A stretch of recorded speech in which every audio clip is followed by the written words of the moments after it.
Yo everybody, you're listening to Outside the Box. I'm here with trainer, manager and promoter Curtis Woodhouse. I hope you're doing well, mate. Very good, thank you. Thanks for having me down. I firstly just want to go over some things that we already spoke about. You got a little bit carried away in the last interview and spilled all the tea. So firstly, how did you find putting on your first show? It was fantastic till about 7 days out, and I did get warned that there's nothing quite like fight week as a promoter, and just everything started to go wrong. We had ended up having 5 pull-outs. We managed to get 3 back on. Lost a fight on the Thursday before the press conference. Adrian King's opponent failed his medical. It was just a disaster, to be honest. And you know what everyone's been saying after the show, like, what an amazing show. It was so well ran, so well organised. Visually, it looked amazing. And I'm sat there thinking, like, if only you guys knew. You know, they had about 8 cardiac arrests in fight week. But we got it over the line and everyone loved it. There's some great fights. The support was incredible. The venue's amazing. Visually, it looked great on the TV, on the TalkSport YouTube. And the numbers that we hit of people that tuned in were incredible. I don't want to start any promoter wars, but if you look at our numbers compared to Matchroom's show on the same evening, the Before the Bell, our numbers blow theirs out the water. So it's a good start, eh? Yeah. I know it had its highs and lows, but overall, did you find it easier or harder than you expected? Harder. I said, actually, I'm normally one of them when I'm going into something, I like to try and overestimate how hard it's going to be, and then if it's a little bit easier, great. And this was one of them. I thought, this is going to be hard, but how hard can it possibly be? And I definitely underestimated how difficult it would be to put on our first show. We learned so many things from it. One thing that we learned massively is we need a bigger team. If we're going to do it at the level that we're doing it at, we need more people to help us. So we are in the process of hiring at the minute. So on May the 30th, you'll see a bigger, slicker team. What has been the hardest part? Probably being not being in control, really. You know, you're very vulnerable. You know, to fighters pulling out, and we had one of our fighters got arrested in Argentina, who was on his way over here.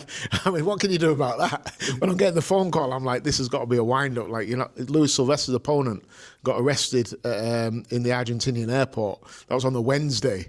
And obviously, Luis is our biggest ticket seller.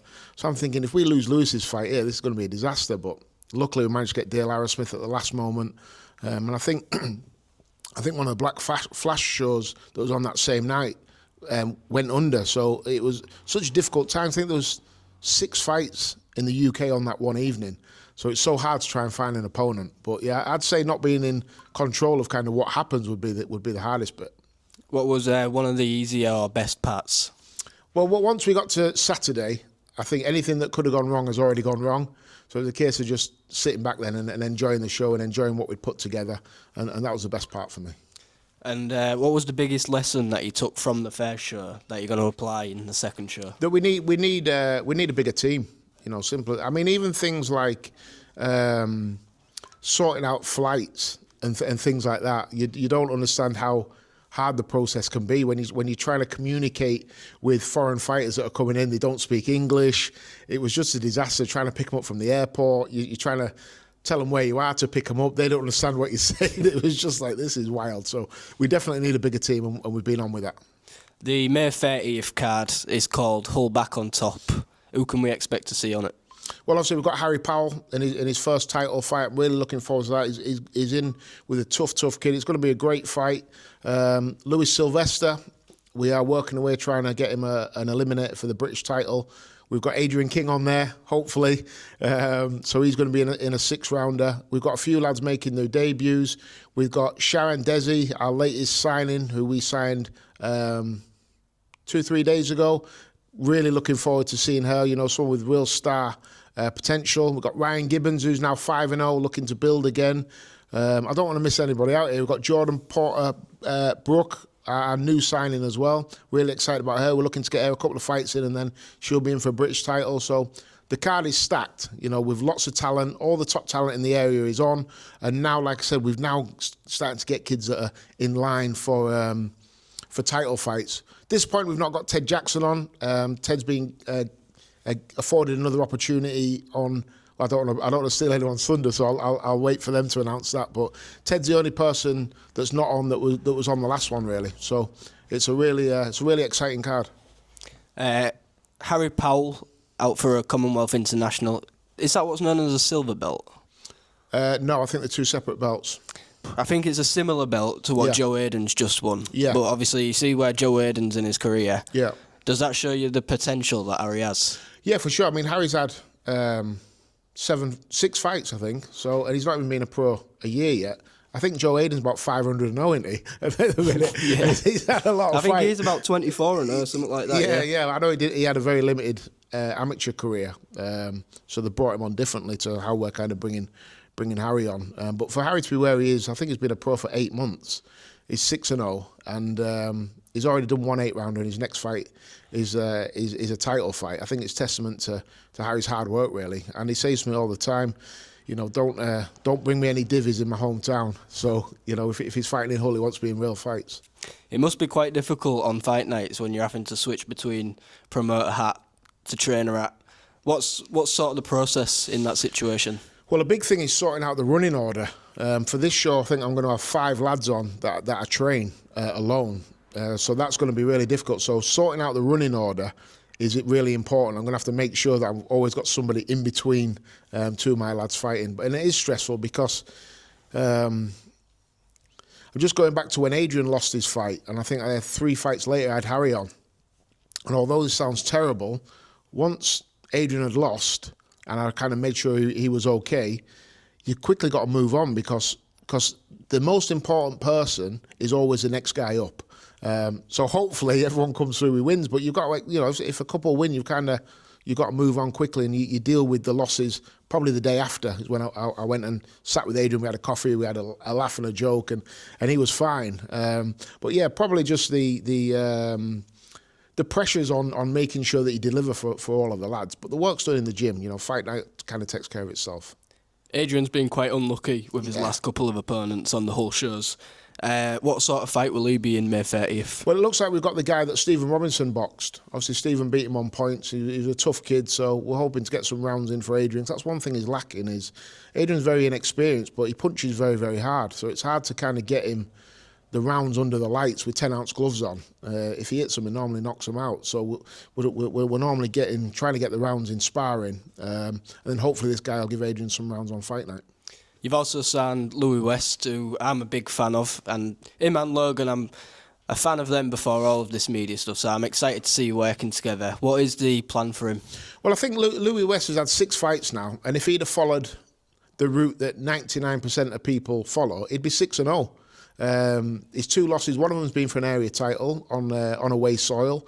Another one, he fought a top kid over in Liverpool and got beat. He lost both of them on points.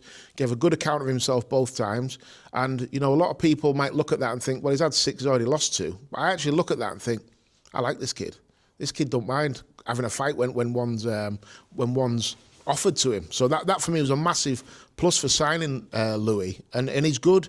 He probably just needs a little bit of seasoning, a little bit of things stacked in his favour. And I said, moving forward, the next batch of title fights Louis has will be in Hull. You know, we're going to back him. We're going to get behind him. You know, we want to get him a few fights this year, 2 or 3 this year in Hull. And then we're looking to have another crack at the area title, and we'll bring it to his hometown. What can you tell me about the fighters that you've signed that are yet to debut? Because I know you've got a few of them. Yeah, so I've got Tom Watson, another 6'7" creature. Everyone's a giant in this gym. So I'm really looking forward to working with Tom. He's really easy to coach because he takes away what you're doing and he works on it. He comes back, and every day I see him, I'm like, yeah, he's getting a little bit better. So I'm excited about unleashing him. We've got Reece Gooch, who's out at the minute with a broken jaw, so he won't be on May the 30th, but we're looking for a September date for him. Good friends with Harry, and he's been around the scene for a long time, very experienced amateur. I think he had over 60 fights as an amateur. Needs a fair bit of work, but again, he's a grafter, so I enjoy working with them because they're easy to coach, you know, because he wants to learn, he wants to listen. So we've got Reece Gooch, we've got Ronnie Nasser, who was 21 the other day, so I haven't seen Ronnie since his 21st birthday. I think he's still got a hangover, so hopefully he'll be in soon and we can release it, unleash him. And we've also got Mauritius Machine Gun Kelly. So he's away in where's Mauritius at the Thailand, minute? isn't he? He's in Thailand. Yeah, he's in Thailand. So obviously he's taking his training camp seriously. But Mauritius is a non-stop trainer, so we know he'll be looking after himself over there. Again, good pressure fighter, very inexperienced. Only been boxing 4 years. I think he's had over 40 amateur fights. So he's got masses of scope to improve. I think he's 19, Ronnie's 19, and Tom's a little bit older at 25. But Tom's a cruiserweight; they go on forever. But to have the young teenagers in, I'm really excited. But again, it's about developing at the right pace, putting them in the right fights at the right time. But both of them are like, yeah, once we get to a certain level, we want to fight. And they're the kids I like working with. I don't want to be working with people that we have to get to 75-0 before they'll fight someone with a heartbeat. That's not for me, that. And there's plenty of them around. And I might even start naming names soon as well. But there's plenty around that they just don't want to box anybody, and that's not for me. Once my lads are at a certain level and they're fit, what we do all day is train to fight. So if a fight comes along, we've been training all day for the last 6 months for it, then we're good to go. And I'm not bothered about my lads losing fights. I'm interested in them developing as fighters. That's why I lost 7 fights before I won the British title. But no one talks about that. They talk about the things you won. I certainly do anyway. I want the same for my lads. I want them to win titles. And to do that, at some point, you have to go into real fights. And again, going back to Louis West. Louis West has had 6 fights. 2 of them have been really hard, real fights. And he'll be a lot better than loads of 8-0 prospects in the country. Probably that sell loads of tickets, but can't fight. But Louis already been in 2 fights which he lost, but them 2 fights that he lost showed me this kid can fight a little bit. So that's what I look for. Finally, where do you see 3156 in 3 years ranked amongst other promoters? Like I said, we're not in competition with anyone. We're just trying to do our own thing. If you look, I think this time last year, I had 1 fighter. That was Adrian King. We sit here now, we've got 15. We're constantly growing. My phone's off the hook with people wanting to join, especially in the Hull area. I get phone calls every day saying, can we come and train with you?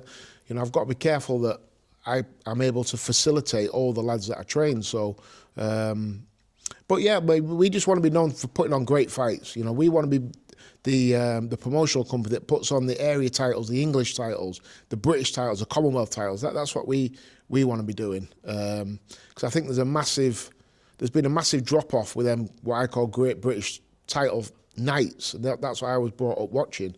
Some of the best fights I've ever seen have been for area titles and British titles, and we want to bring that back. I know I said finally, but why should the fans come down on May 30th? Well, our opening show, we had rave reviews for, and this one pisses all over it. So if you like the first one, you're going to love the second.